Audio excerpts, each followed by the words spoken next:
sort of an adventure, something I've never done before. So I'm learning on the go and using this podcast platform to write my book, because I'm not a writer. I don't like writing, but I don't mind speaking. Well, I don't mind. I love speaking. So I have 2 podcasts as a result of the loving of speaking. But I remember when I was a kid growing up, I didn't like speaking. I was terrified of speaking out. And it was the context that I was speaking out in. I really didn't enjoy the subjects, or really wasn't interested. And I didn't really feel the need to contribute.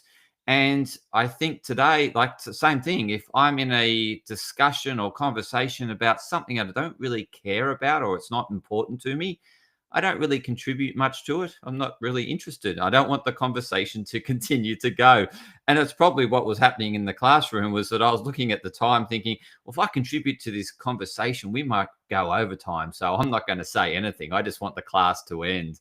Whereas today, I'm talking in subjects that I love talking about. And this book is something that I've really drawn a lot of inspiration in writing. And the book is called Feeling Broken: A Pathway to Self-Love and Healing. And so it's for those people out there that are feeling a bit scattered, probably really scattered, and thinking, my life's all over the place. It is shattered. It is broken into pieces. My feeling within is that my body's broken. And so there's a sense of feeling that the body's broken, life's all over the place, it's all in pieces. And this book is all about bringing you back together, bringing your life back together, bringing order to what you're perceiving is totally chaotic and disordered. And this brings me to what I'm about to share in this chapter. It is a law, and it's the second law of thermodynamics. I learned these laws at university studying chemical engineering. And at the time I was thinking, I sort of trying to get my head around these concepts was really hard at the time. And even today I've worked at it in order to get my head around the concept.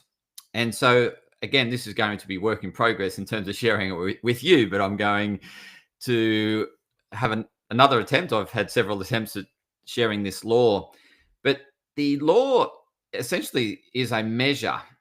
So entropy is a measure of randomness, randomness in a system, right? How much randomness in a sense of disorder, how much disorder there is in a system. And so how does this apply to your life? Well, you're perceiving that your life is disordered, right? That everything's all over the place. And so in order to bring order to your system, we need to reduce the entropy. And to reduce the entropy, the disorder, we need to put work in. And that's effort. It's energy. We need to put energy in order to change or bring order to your disordered life. And so I was just doing a bit of house cleaning before and thinking, well, it's the same as applies to a house. Like any system will go from a state of order at whatever point in time that is, to over time to a more disordered state unless work is put in. And think about your house. The cleaner comes, cleans the house. It's spotless. Well, not really spotless, but it's cleaner than what it was before, right? It's all relative. And you think, yeah, this is beautiful and clean. And within a day, 2 days, 3 days, you're starting to see mess. And it's because the house, without any work or effort, will go to a disordered state. And it's the same with your body. If you're not supporting your body, it will continue to go to a point of disorder and to a point of death, right? So what life is essentially right in between a totally ordered state. So think a totally ordered state is like a structure, a physical structure, like your desk or your computer. And there's lots of order to that, and it's held together strongly.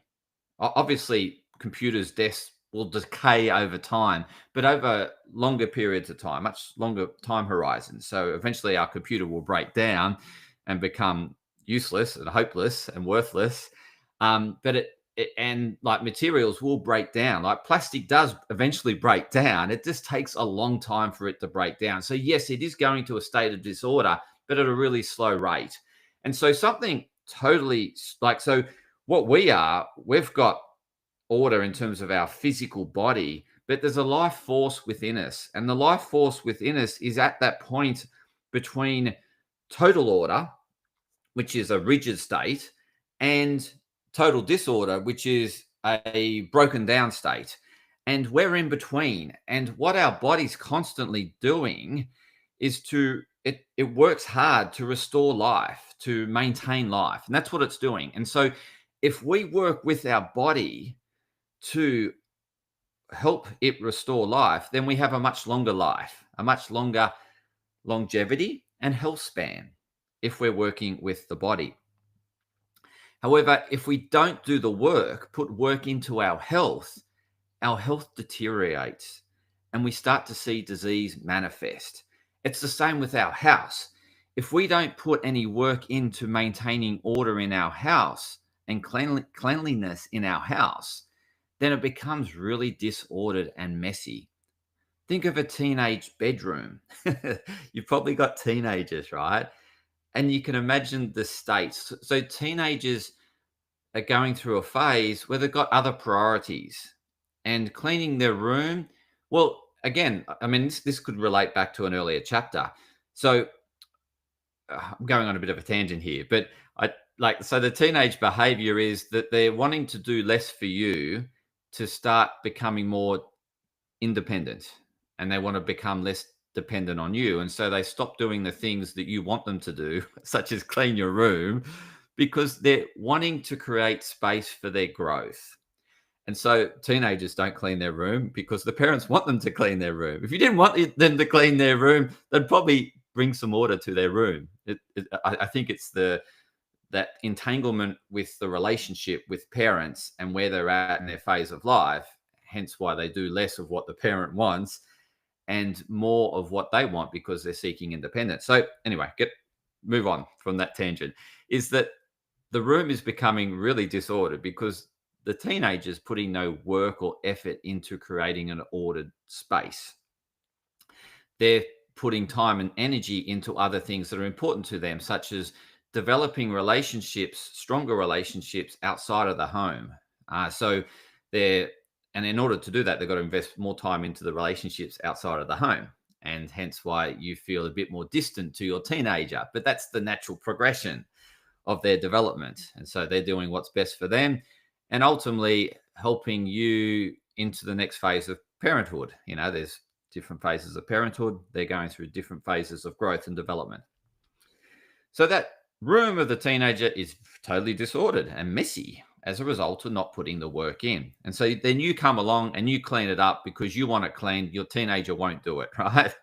And then you create some order to the room. The teenager doesn't do anything about it. And eventually over time, it will become more and more disordered. So I think you understand this total disordered to order.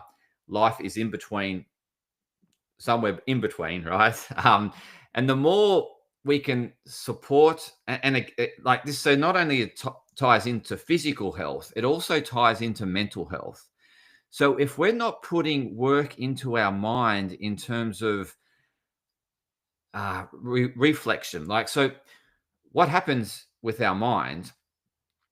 So I've spoken about the physical body. Let me just wrap that up. Is that we need to support our physical body in order to maintain life, health span, longevity, and that's requiring you to put time and energy into your health. If you don't, it just deteriorates, and disease will catch up with you. And same with the mind, right? So your feeling that you're scattered and things are everywhere is a result of allowing that to happen. In essence, it's not putting the work into restoring order to your mind. How do we restore order to our mind? We need to do more reflective practices. Hence why there's a wave of mindfulness, right? Being more mindful. And what that is creating space for reflection, creating space for stillness, creating space to connect with self. And so in today's world, you can see why this happens is because we are in pursuit of shiny objects and always chasing the next thing, right? And so that results in excessive busyness. In terms of technology, we're so disrupted with all the pings and dings and messages that come in that it's again scattering our thoughts, and we got too much on. We're not closing enough. And so what we need to do is put work into the mind. We need to shut out certain things. So what I've done in order to create quietness and to help create order in my mind is that I turn off all notifications. But that comes with consequences. I do miss things, right? But I'm willing to miss the odd thing in order to have general order in my mind. So most of the time, all things are humming, and then I have occasionally missed the appointment or whatever, or stuff something up as a result of not having pings coming in. But generally, it really works well for me because I'm allowing focus work. I'm allowing me to work on what's right for me as opposed to all the disruptions of what other people want. And some of those things might not align to who I am. And so not getting the disruptions, I ignore a whole lot of chat and message groups, and because it's just noise. At the end of the day, a lot of people are just wanting to voice themselves, to share something, but they don't really want you to do anything. They just want to get it off their chest. And so a lot of these message groups are just ways in which people vent and whatnot. And so there's a lot of pinging that is unnecessary for your mind, and it's disruptive to your mind. It opens another file. It gets you thinking about something else, go on another tangent, and then you create more disorder in your mind.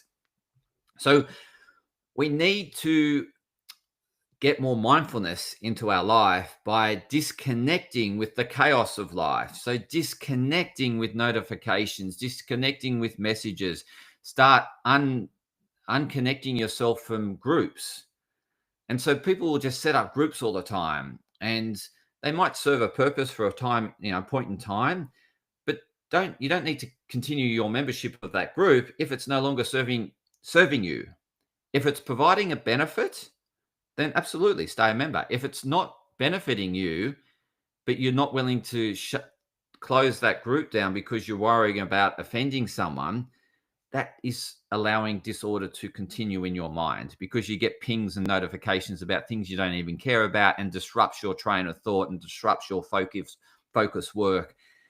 So start questioning about everything you're receiving, even into your email inbox.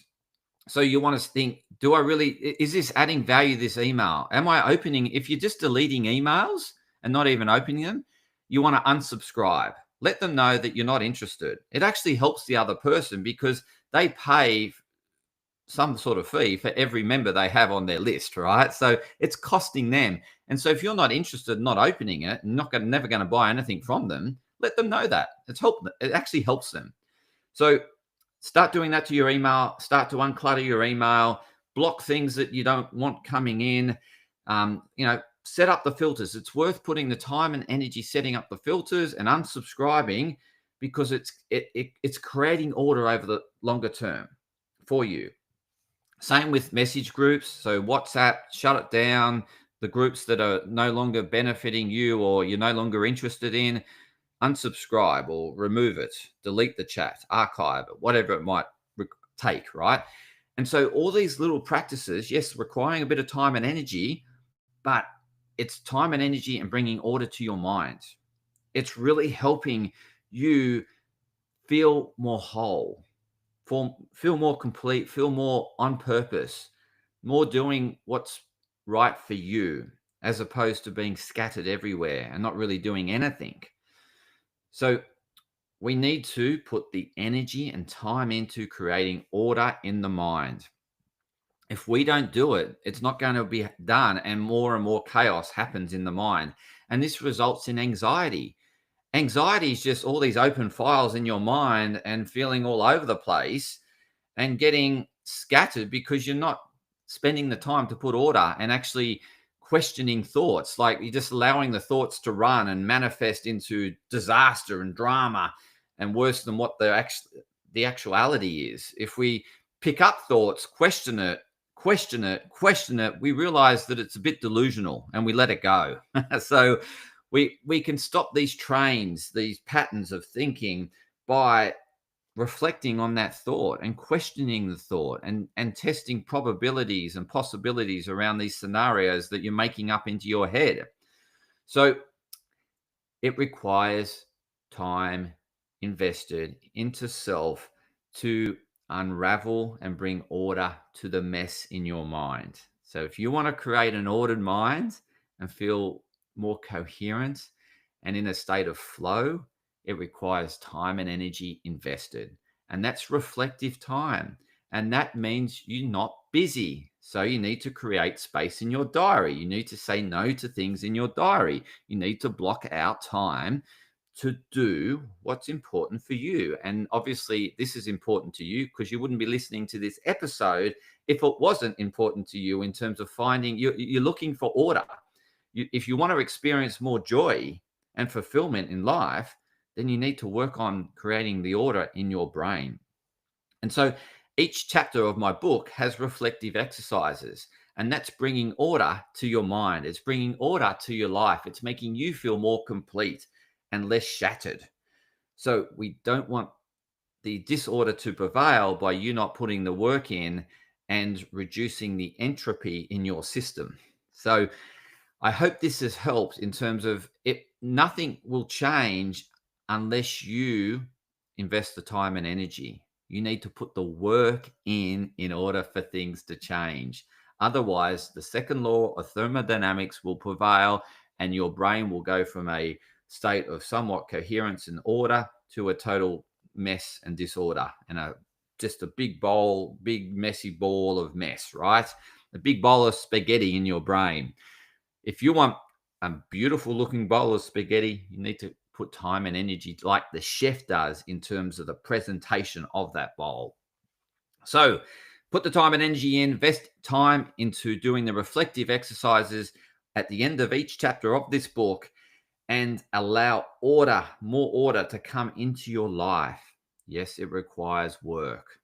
And yes, you're listening to this episode or reading this book as a result of wanting change in your life, wanting a more wholesome, more integrated life, and less shattered, scattered, and dismembered and anxious life. It requires time and energy. Invest it wisely by looking after your mind. Invest time into creating order into your mind by putting aside the time. If you found this episode, this book chapter valuable to you, please share it with others. And yes, you can buy a copy of the book. Pre-sales are on sale now at 50% discount. You can get a 50% discount on the book that will be published at the end of the year.